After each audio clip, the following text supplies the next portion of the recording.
Speaking to you today is Dr. Louisa Moats. She is currently the Director of Teacher Training and Clinical Services at Greenwood Institute in Vermont, an Adjunct Assistant Professor at Dartmouth Medical School, and Distinguished Scholar of Reading at the Sacramento County Office of Education during the 1996-97 school year. She is the author of a new book named Spelling, Development, Disability, and Instruction.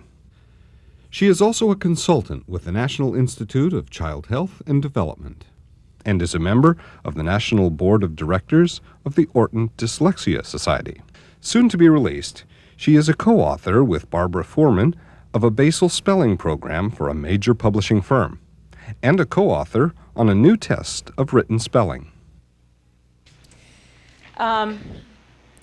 Okay, now in your handout packet you have on page 18 and 19 another kind of representation of the stage model of reading acquisition. I thought John was very polite in his statement that there is more experimental and research support for this model than there is for a non-stage model of acquisition. In fact, what most people in the field of reading experimentation and reading science who are outside of education have said, particularly, for example, all the reading scientists who have formed this new body called the Society for the Scientific Study of Reading, is that they are unified in saying, in their writing and in their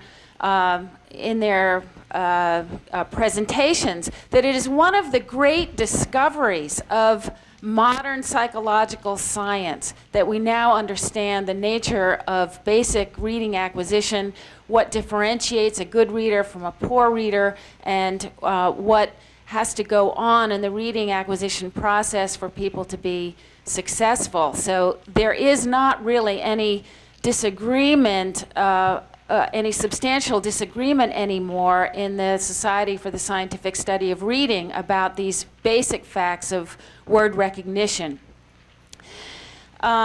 This model that I drew up is a representation of the information in a wonderful summary article by Linnea Airy that I think I put on one of my reference lists here that I can refer you to if you want to check it out. But it shows that when we learn to read words as little kids or as novice readers, we rapidly go through a series of stages, if we're progressing well, that involve, first of all, just recognition of maybe the overall visual cues in letters and in words without necessarily having a sense of sound-symbol relationships. But then most kids develop the insight through a certain amount of exposure that letters represent the speech sounds in words, and then they're in the novice alphabetic phase at that point. And there is a kind of synthesis going on between their knowledge of letter names, which we hope they have at that point, and something called partial phoneme awareness, which maybe is the beginning awareness that words begin with certain sounds or end with certain sounds or have certain sounds in them, but not full-blown phonemic awareness, which would be the ability to detect all of the speech sounds in a word. That comes next, and as this process progresses in most normally learning people, and often very quickly for young children, they get to what's called a mature alphabetic stage where the phoneme-grapheme connection is being constructed. In other words, they know that there are certain spellings for certain sounds, and that rests on this foundation concept that the words they speak are made up of separate speech sounds, and that these words can be not only divided into separate speech sounds, but put together as a series of separate speech sounds. So that's more elaborated phoneme awareness on this bottom circle here. Now if that's progressing well, that's associated with a perceptual phenomenon that is characteristic of learning in general, which is that in order to be more efficient in our perceptual processes, we tend to cluster or group stimuli that are often seen together. So what we do if we're progressing well in reading is we learn to see bigger chunks of print as corresponding to larger units of sound. And that's where the recognition of word families begins to come in, and the recognition of syllable patterns and word endings. And that happens for most people, again, somewhat rapidly and fluently with a certain amount of practice. At the orthographic stage of reading, which is a result of the synthesis and amalgamation of these component processes that are both visual and auditory in a sense, we are able then to build up a reading vocabulary in memory, a recognition vocabulary. We're able to understand that words have patterns, and we store words in our memories according to these patterns and redundant perceptual features in both spoken words and written words. And that enables us to do things like read by analogy. When we see a word with E-A-K in it, that we think about a word we know, like steak or break, and we maybe read by analogy to that whole unit rather than breaking it down into every single speech sound. But that is a function of more proficient reading. That's something that happens down the line after these very beginning foundation skills have been developed. Now, without belaboring the theoretical model anymore, I want to now just get into the whole area of phoneme awareness, since we have both claimed, and it's not just us, but there is a substantial body of literature. This is hundreds of studies at this point that document the importance of phoneme awareness for beginning word recognition. I think we need to develop a very clear understanding of what that means and how it is different from phonics. So I'm going to play a few little games with you. Okay, the first thing I want you to do is when I say a word, I want you to hold up the number of fingers that represent the number of speech sounds you think there are in the word that I say. Okay? Now, I don't expect full agreement, so it's all right if you think that there are a number of speech sounds that are different from the person next to you, but what I'm interested in is the range of variation. Okay, how many speech sounds are there in the word happy?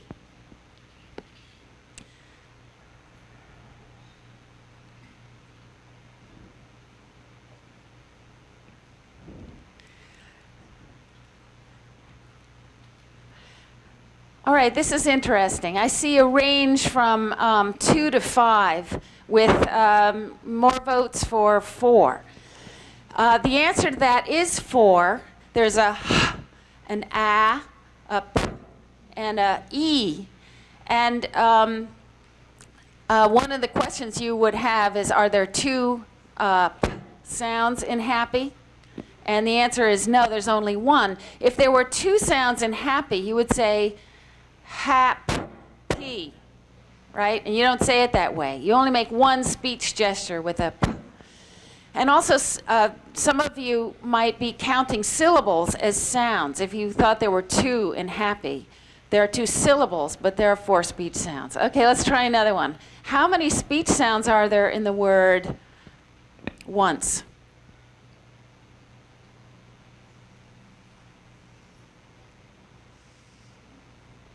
Okay, I see a lot of votes for 3, votes for 4, vote for 5. Okay, again, notice that you don't all agree, right? There are 4 in the word once. There's a w, an an n, and a s. All right, let's try another one. How many speech sounds are there in the word laughed? Like you laughed at John's jokes.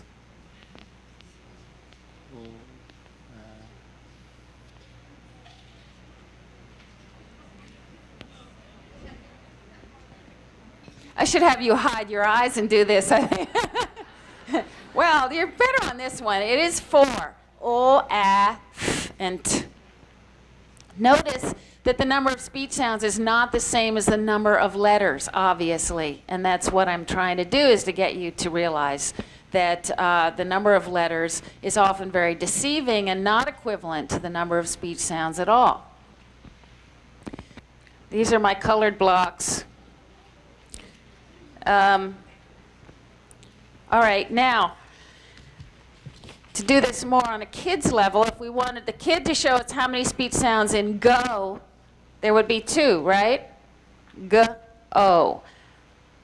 And if we change that word go to goes, we've added one more different sound to the end, right? Now notice there are 4 letters in that word, but that doesn't have anything to do with this. We're asking how many speech sounds there are. G, O's. All right, if we change goes to rose, what have we changed? Just one sound in the beginning, right? Okay, now notice that the spelling of goes and the spelling of rose is different, but that doesn't have anything to do with this. What we're doing is identifying the one sound that is changed. When we change goes to rose, it happens that those words rhyme. It also happens that the structure, the internal structure and the meaning structure of the words is different, but that's irrelevant for this task. Okay, now we have rose, and if we change rose to grows, what have we changed? Well, we've just added a g to the beginning. And in the word grows, of course, there are 5 letters, but there are 4 speech sounds.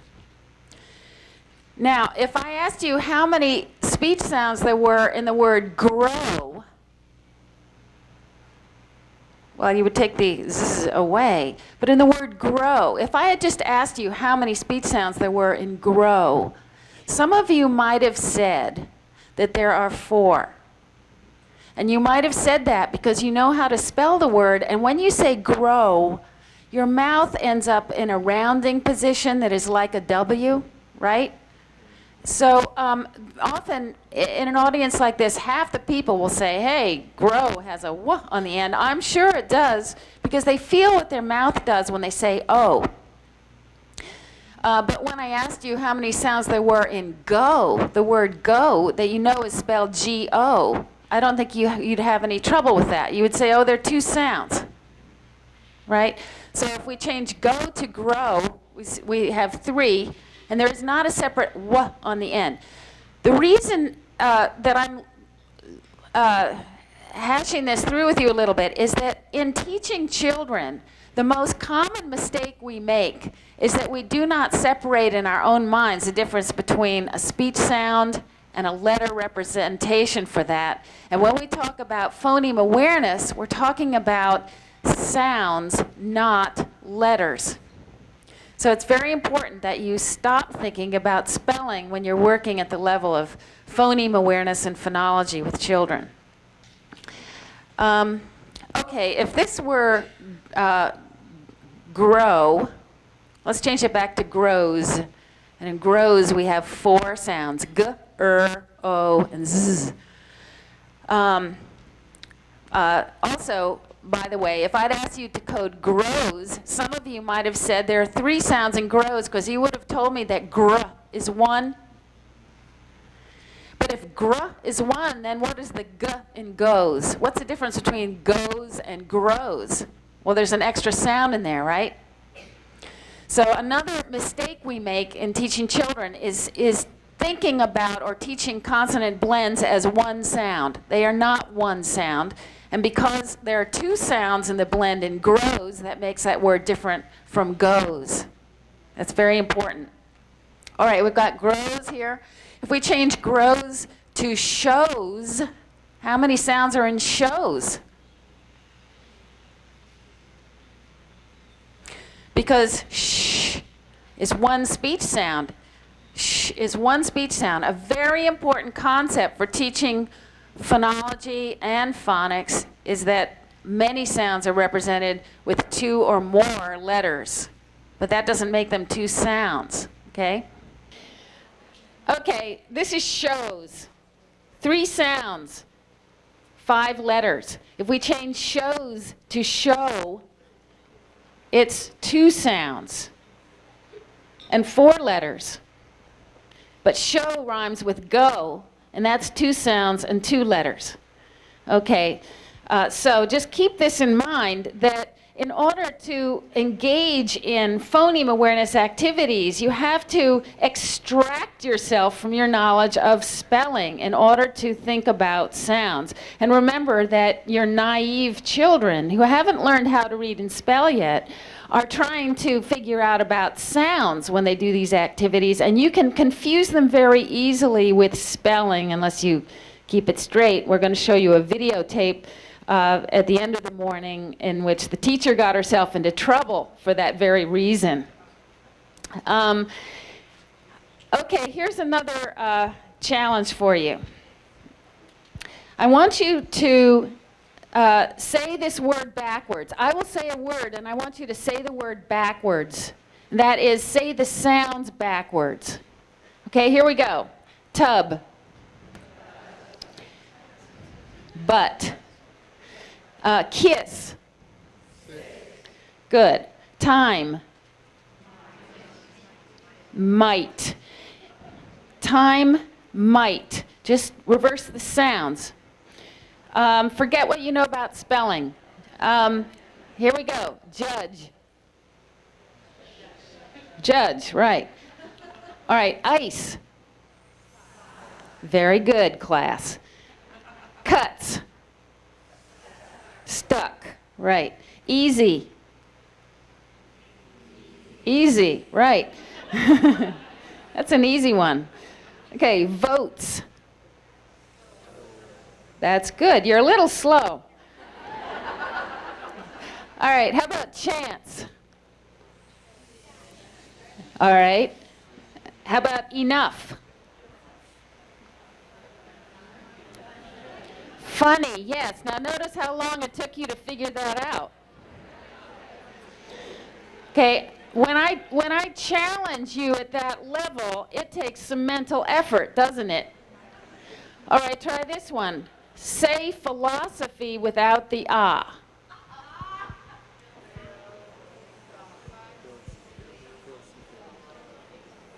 All right, I have just simulated phonological impairment in a large audience.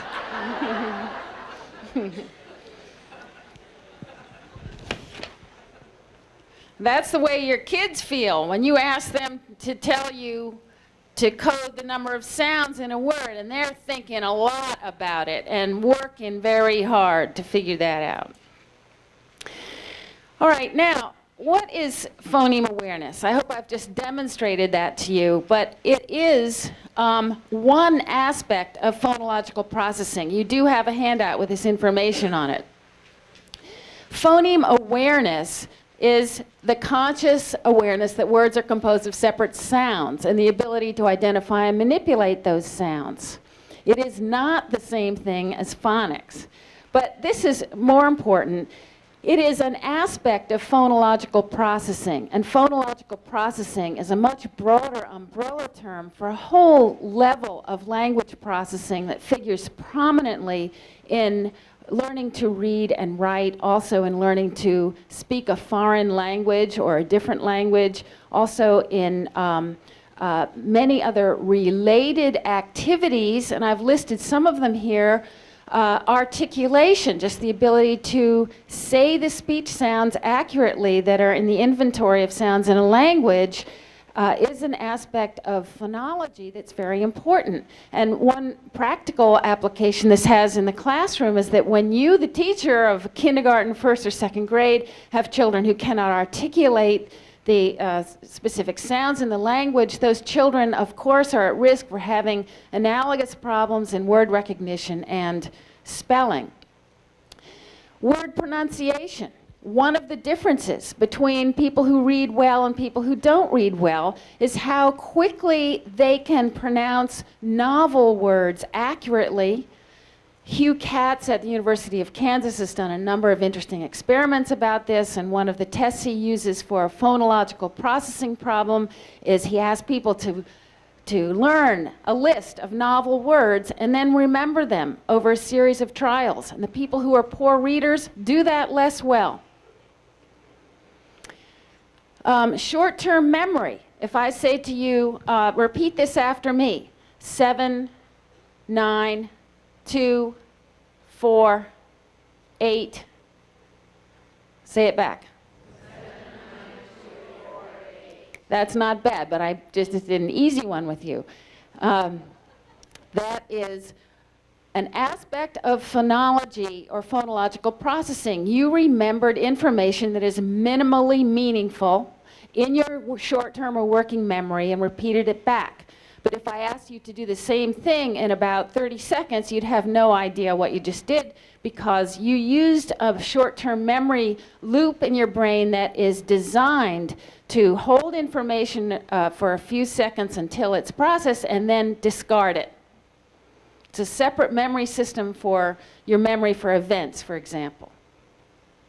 But it is phonological, and it is the sort of instrument we use to do things like phoneme awareness activities. Memory for word form. People who are poor readers tend to have much more trouble just remembering the form of words, how they're spoken. That S-O-N-Y is Sony and not Sani. You know, I have a friend who has a history of reading disability who keeps saying Sani. And I say, no, that's your Sony. And he never gets it right. He cannot remember what that vowel sound is. And he's learned it the wrong way, and there it is. Word retrieval. The speed with which people can name things, the speed with which people can come up with words when they're speaking or asked to express a specific idea. And naming speed, which is tested these days in the experiments on people who don't read well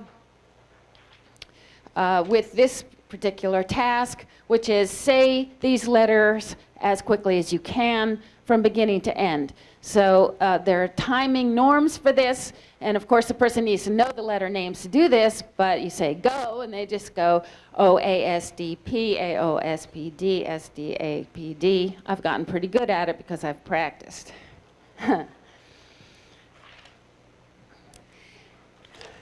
Okay, now, again, in the reference list I've given you, I've tried to, whoops, wrong one. I've tried to summarize some of what we know about the relationship between phonology and reading. Again, there's an enormous literature supporting these statements.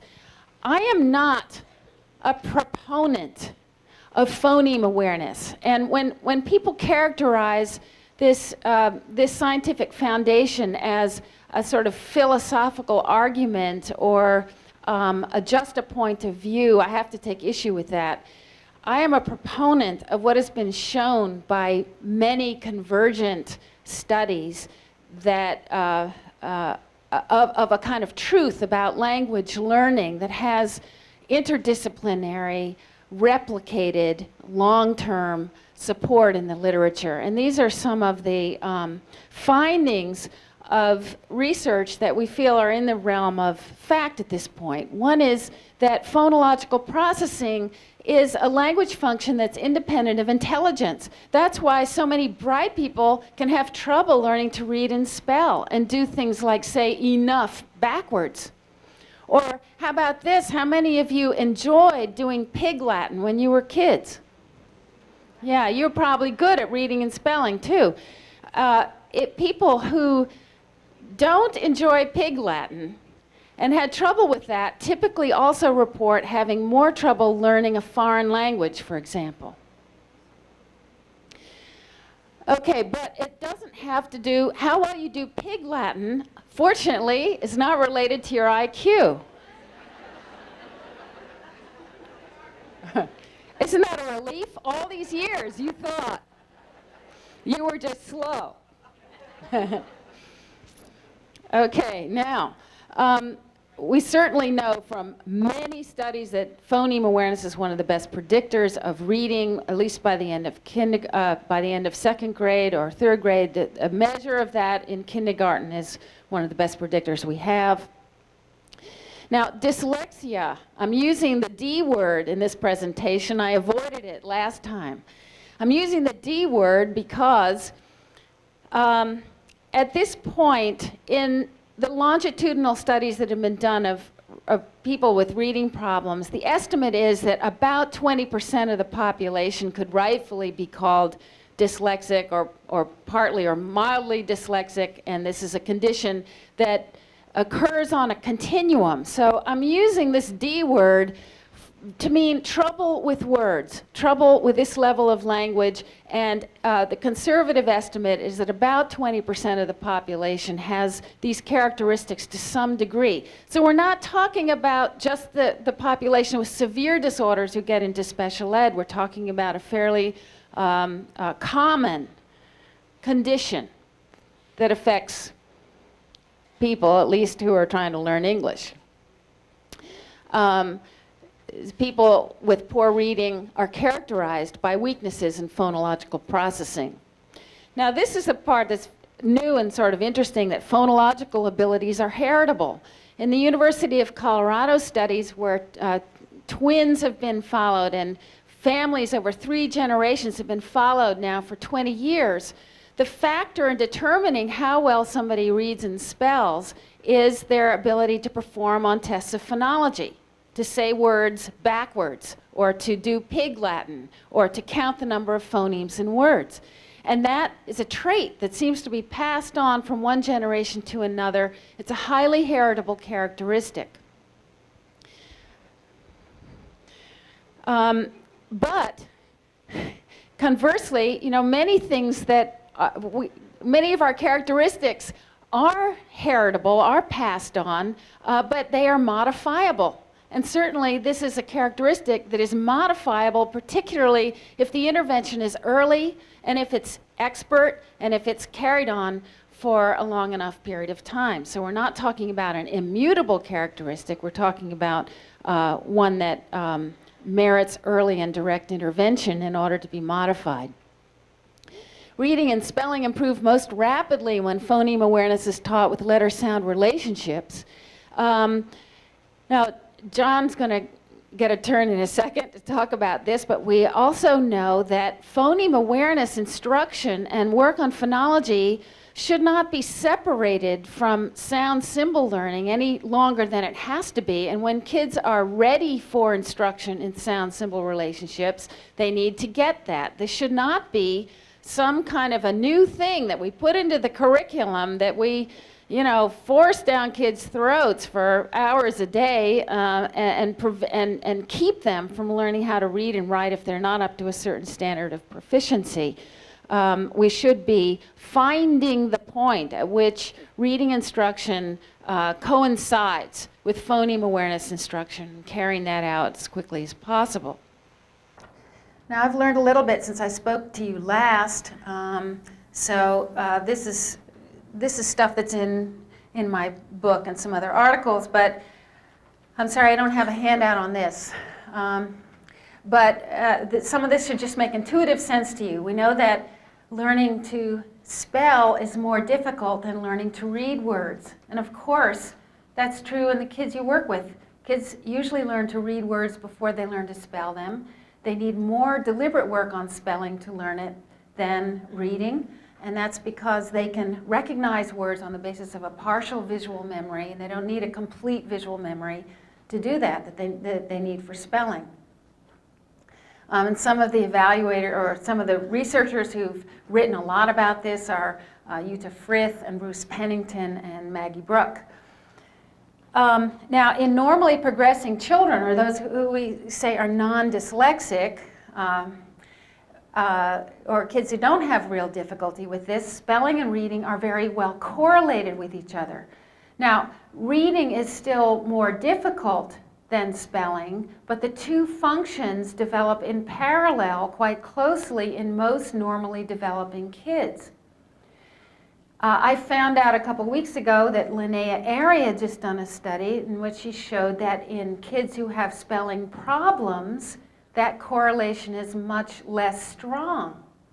So what tends to happen is that spelling is harder for more kids, and more kids have trouble with spelling who eventually learn how to read, and that accounts for a lower correlation between reading and spelling. And what this means practically is you may have quite a few kids in your classes who are merrily chugging along in reading, but for whom that ability does not translate very easily into spelling, and who struggle with their spelling in their writing and in their spelling tests if you give them, and their dictation. There seems to be a lack of automatic application of what they're learning for reading into their spelling. Well, that's fairly common, and it doesn't necessarily mean you're doing anything wrong. It means that these kids are not wired up as well for spelling, and that's certainly a possibility. Don't you think it's also related to the fact that in reading, the word's already there, and in spelling, you have to generate? Yes, spelling is inherently more difficult, and yet that difference in degree of difficulty is very wide for some children. That's how come you can have poor spellers and good readers. Phonology mediates spelling development. Again, I think I said this last time, that kids with phonological problems are going to be the worst spellers until that phonological deficit is addressed carefully and explicitly. The kids who are the worst spellers are the kids with the most pronounced phonological problems.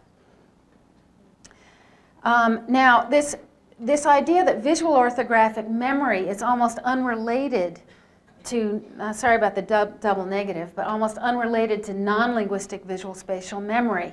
The best way to demonstrate this is with this little case study I have here, who's always reminded me of this very fact. And this is what I use when I talk to psychologists, and I try to get psychologists to stop saying in their reports that if kids have good spatial skills, as in block design and so forth, that we should be using visual memory strategies to teach them to read and spell. In fact, there is no connection there between those two kinds of tasks. This is Michael, grade 7, who, I mean, you could just look at this. He has an IQ above average. This is his writing. No, this is Daniel. Dear Michael, today I'm going to take a trip to Hawaii. Trip is spelled T-R-I-T. And I am inviting you. There's no N in inviting. Inviting you when we are there. There's also no punctuation in this. When we are there, we will go sightseeing and take a swim, go boating, and go in an airplane or helicopter ride, R-I-D, around, A-R-O-U-D, no N, the islands. Then we will kayak all the way home. Goodbye, your friend Daniel. Yours, Y-O-R-E, and so forth. Daniel did not read very well, and he obviously didn't spell very well. His processing speed was very slow. He was a child with a naming speed deficit, and this whole thing took him a long time. But this is Daniel's drawing.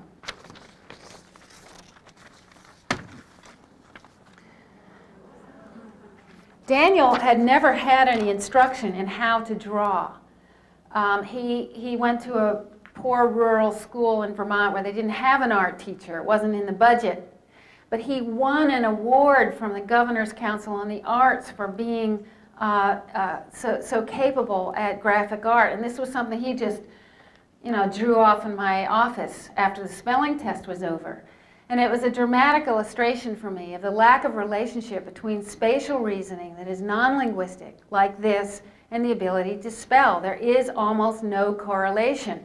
So if you are working with a psychologist who tries to convince you that a child with this kind of capability ought to have a good visual memory, that is a mistaken recommendation. It's one you should ignore.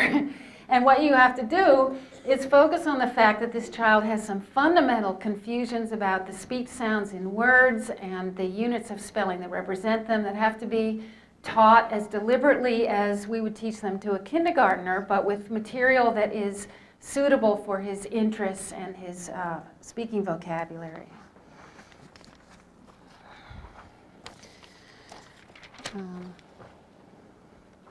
Okay, now this is the main thing. This last point I put on here is the main reason why it's imperative that we try to teach children about the structure of the language and the links between speech and print at the level of phonology, syllabication, and morphology, and the relationships among those levels of word structure to meaning. And that is that psychologically, what the poor speller lacks is sensitivity to language structure.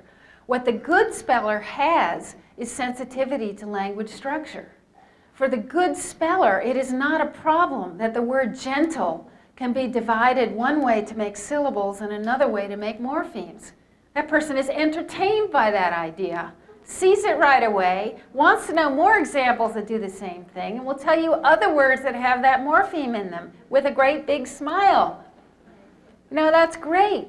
And maybe that kind of a child can actually learn to spell with a thematically organized approach to spelling. Because the child already knows, already has figured out through very little direct teaching what's happening here. But it's the ones who are poor spellers who suffer terribly with all this in the first place, and then who will be helped if we show them how it works, and we have to show them one layer at a time, one piece at a time. But just this fact about what makes a poor speller, it's not visual memory, it's insensitivity to language structure at the level of speech and print units and the connections between them. And there's a fairly large research literature on that.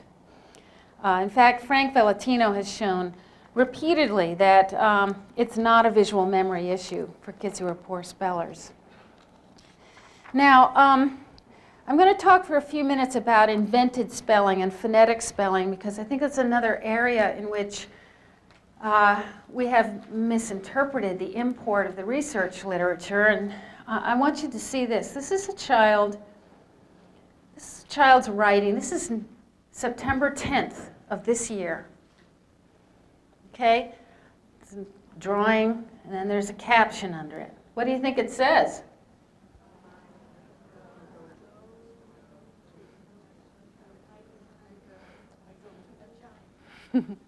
Well, I don't know what it says. I don't have any idea.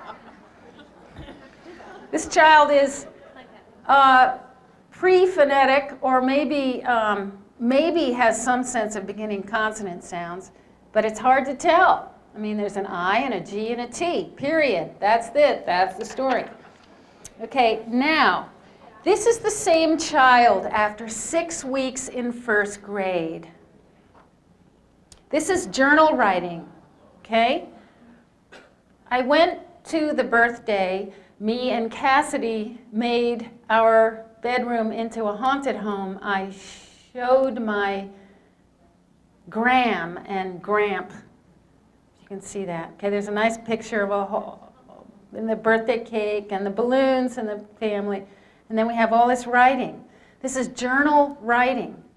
How did this kid get from one I showed you on September 10th to this one on October 18th, I think it was? The child was taught directly and carefully by the teacher to spell, to read, and to write. It was not left up to chance. And this is a child in a classroom, fortunately, where the teacher was using a very well-constructed total program working on all aspects. They're in the front page of your handout, but doing this part of it systematically. And what the teacher did was 2 dictated sentences a day, but they were done interactively as a teaching activity, not as just a testing activity. And she would say a sentence, and the kids would have to count the number of words in that and put the right number of lines down where they were going to write the words. And then she'd go over each word and say it slowly, and the kids would say what the sounds were in the word and try to write it. So they got that kind of practice. And they also learned their sight words, 1 or 2 a week from the beginning. This teacher didn't wait for anybody else's advice that you do this in the beginning of or middle of first grade. She started right out. But what's so impressive to me is the rapid generalization. And if we had just looked at this child's writing in the beginning of first grade, we would have thought, well, this kid needs 8 weeks of phoneme awareness, and then maybe we'll work a little sound symbol something in there. You know, this teacher said, wait a minute, I think these kids can learn, and she went for it. And here we have some inventive spelling strategies that are certainly typical of kids this age, but this child has learned a great deal about how the whole thing works and is using that spontaneously in his journal writing. Now, the reason I want to call your attention to this is to get you to think a minute about what we're doing when we encourage kids to invent spellings and use temporary spellings. What we are doing is ensuring that they are sensitive to the sounds in speech, and they can represent those in some logical way using their knowledge of alphabet, letters, sounds. But it shouldn't go on forever. It really shouldn't.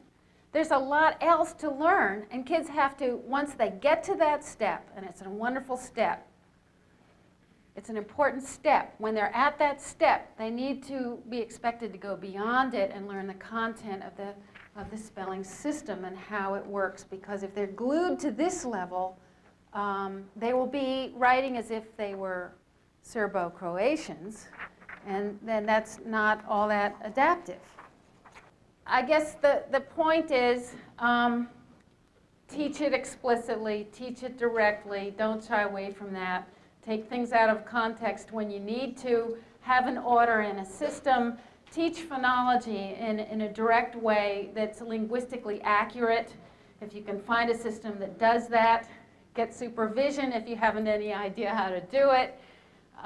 Use commercially prepared materials if they are better than what you can make up spontaneously until you get better at it. And you're going to get results really fast. So I guess that's about it. Thank you very much.